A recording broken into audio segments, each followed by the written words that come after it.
അള്ളാഹുലേക്കുള്ള യാത്രയിൽ എവിടെയെങ്കിലും അബദ്ധം വന്നാൽ ആ അബദ്ധങ്ങൾ പുറത്തു കിട്ടാനുള്ള ഒരു മാസമാണ് ശഹ്റു റമദാൻ.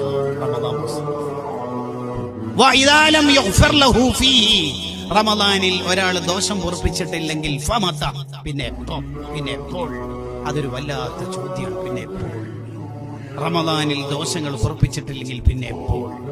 റമദാൻ വന്നിട്ട് ദോഷം പൊറുപ്പിക്കാത്തവനാണെങ്കിൽ അവനെ അള്ളാഹു സ്വർഗത്തിൽ നിന്ന് അകറ്റട്ടെ എന്ന ദുആ നടത്തിയത് ലക്ഷക്കണക്കിന് അമ്പിയാക്കൾക്ക് വഹി എത്തിച്ചു കൊടുത്ത മഹാനായ റൂഹുൽ അമീൻ ജിബ്രീൽ അലൈഹിസ്സലാം.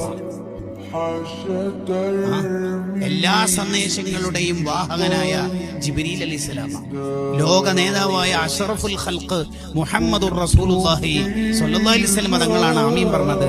എന്താ ആമീൻ? എന്താണ് ദുആ?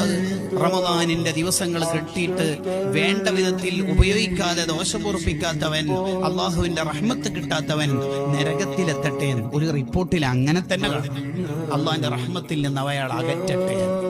അതിലെങ്ങാനും നമ്മൾ പെട്ടുപോയാൽ നമ്മൾ തീർന്നു പോകും. റമദാൻ ഒരാൾക്ക് എതിര് സാക്ഷി നിന്നാൽ പിന്നെ ആരും റെക്കമെൻഡ് ചെയ്യാനും കെയർ ഓഫിനും അല്ലെങ്കിൽ നമ്മളെ രക്ഷപ്പെടുത്താനൊന്നും വരില്ല.